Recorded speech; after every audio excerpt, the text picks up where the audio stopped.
4 weeks ago, Jill Hunter returned home from hospital after a complete shoulder replacement.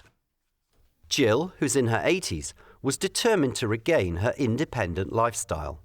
I was dying to come home, of course. You always are when you've been in hospital, but it's always a bit more difficult than you imagine it's going to be.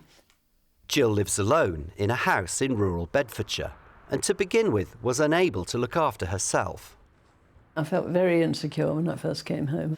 I really couldn't do very much at all. Not only was my arm still in a sling and very immobile, but I just wasn't feeling well either. Good morning, Jill. Central Bedfordshire's Adult Social Care Services put together a care package, but the carers are not here to offer traditional assistance. Instead, the focus is to help Jill rediscover her independence using a series of techniques called reablement. Very healthy. Local authorities usually offer reablement as a free service. Typically, it lasts around 6 weeks, is very intensive at the start, but then reduces significantly. It's an approach to try and encourage people to regain skills, ability to look after themselves, and most importantly to develop the confidence that they can manage on their own at home or to manage with less support. You're right. Do you want me to? Ah, well done. Well done. Well done. We're prompting them in many, many areas so that they will become independent. My favourite saying is, if you don't use it, you'll lose it. And that seems to work quite well. People understand it. Jill's widowed and her 2 daughters live some distance away. But in many cases, the family and carers can play a key role in assisting with the reablement process. However, it does take time and effort to understand how it works. I do have a problem with squeezing this sometimes, actually, even now. OK, shake it down first. If you tell family they're going to get reablement, they'll say, what's that? Because it's not a term that people normally use, but if you tell somebody, well, your relative is going to get some concentrated support, help them get back on their feet, a little bit more independence, make them feel more confident, especially after it comes after a time, if somebody's being discharged from hospital, it's a very, very worrying time if you're caring for somebody. If you're living with somebody, you want to make sure that they're getting the best care possible. If you don't live with them, you worry an awful lot about how they're going to be and how they're going to manage. So it's a really positive service for families in particular. Right. Here's my banana. Put that through. Sorry, this is going to take a bit of time. Don't worry. Having my breakfast. Yeah, that's all right. One of the most difficult challenges facing reablement carers is having the patients not to intervene. To stand back and not do the tasks. You want naturally to help somebody. Obviously, if they certainly can't do it, then you will help, but you stand back and you help them to do it for themselves, and that's quite difficult, to stand back and watch somebody maybe struggle for the first week or so, but then it is so rewarding to see them come on and become independent. The tendency for people who wish to help is to help, but actually helping doesn't necessarily make you more independent as an older or disabled person. But I think it often takes somebody coming into the home to sort of help us a bit with that. And that's what reablement can do. It's very, very valuable in helping families stand back a bit. Sometimes family members insist that because their parents are elderly, they have to have care, even though they're quite independent and they're quite capable of doing it themselves. So we gather the evidence to show that they can do it for themselves. We have to re-educate people, really. If there's a family member that does for mum or dad, we have to sort of say, stand back, just as we've been trained to stand back. Well, you couldn't have done that a little while back, could you? I could not. You probably didn't even feel like putting makeup on, Jill. No, I didn't have makeup on for ages. It's the 4th week of Jill's 6-week plan, and as she progresses, reablement support is being withdrawn. At first, Jill had regular physio and 4 daily visits from care workers. Now she's down to just 1 to help her get ready for the day. Doing it with my rather shaky right hand. You're doing really well. The last couple of weeks it's been amazing. I've suddenly realised I can use this arm and I don't need to worry about it all the time. It's just like a story, really. You could write a book. You go in and the person thinks they're helpless, thinks they need all the help they can get, and you work with them for a little while until they realise that they're doing things for themselves. It's a very gradual process with most people. Like many local authorities, Central Bedfordshire's reablement team works as closely as possible with families and carers to sustain the reablement process in the long term. Carers UK believes that nationally there are 3 main ways to improve the experience for families and carers. The first one is for services to really recognise that families are there as part of the whole care circle, if you like. That if you empower those families, then everybody contributes towards independence for disabled and older people.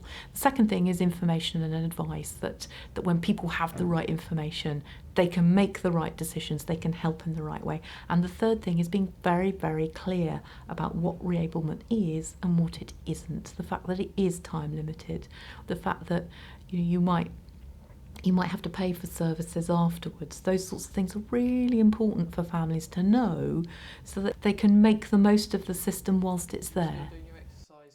Key to the success of reablement is to set goals and continually assess progress.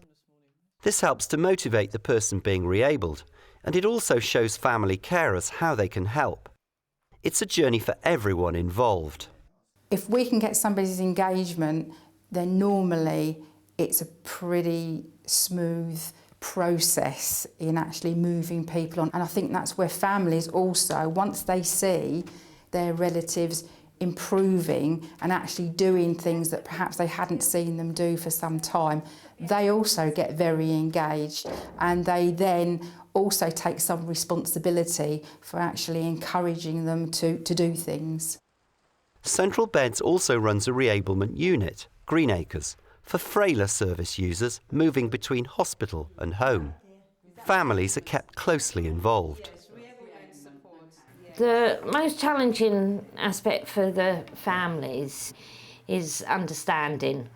Once they've got the concept that, mum or dad can be safer at home, because they're just worried about them, really.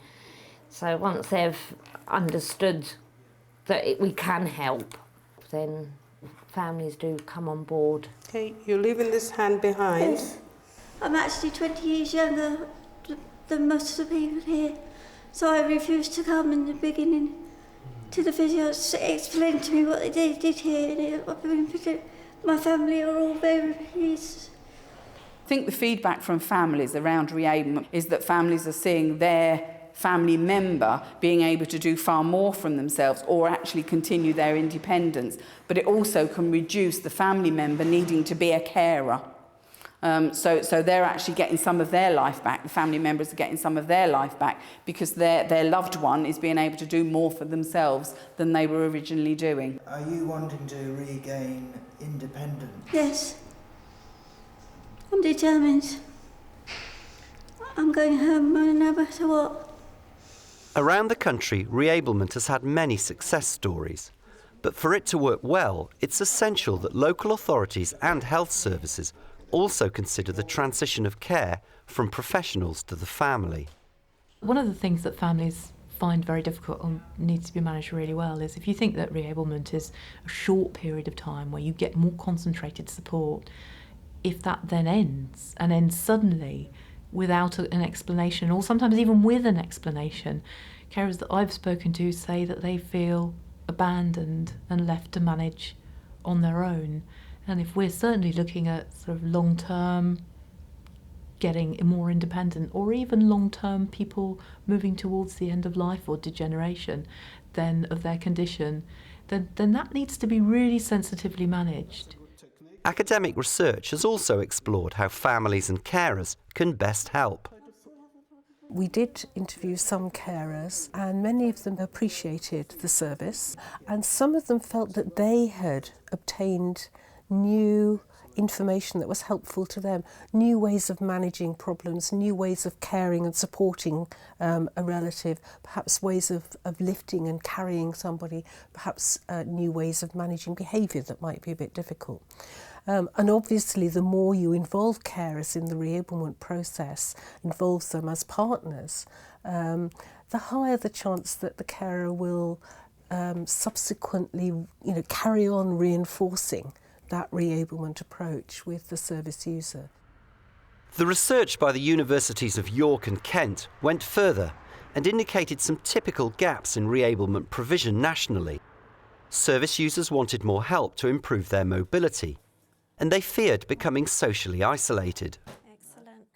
One of the shortcomings that some service users identified was the failure of the service to help them re-engage with their wider social networks. So some of them wanted to be able to go out, they wanted support from the reablement workers, perhaps to get down to the post office, perhaps to go down to the local shops. Central Bedfordshire does offer a more holistic service, which includes social activities. As Jill's 2 daughters live far away, she's been encouraged to maintain strong contacts with her friends. Excellent. Now 4 weeks into her reablement package, Jill's hosting lunch for the first time since leaving hospital.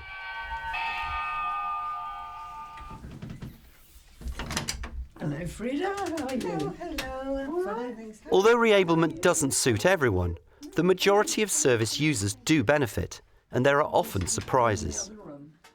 We've had some absolutely marvellous people because of their determination.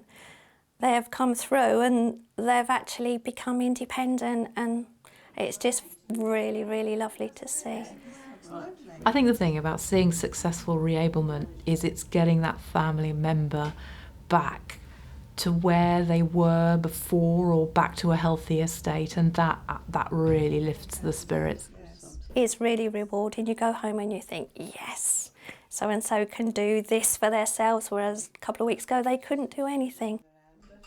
Handled well, reablement can also be a positive experience for the family. Carers benefit hugely from reablement. I've seen people go from a really scary place where they don't know what's going on to a place where they feel confident about managing situations and feeling that yes, I am actually doing this right. I've never done this before, and this is right. We are doing things right, and I can see an improvement. And that is the best thing in the world. You really, really empower people through knowledge, and I hear that time and time and time again. People want to learn, people want to be trained, people want the information and advice, and they want to know what's going on.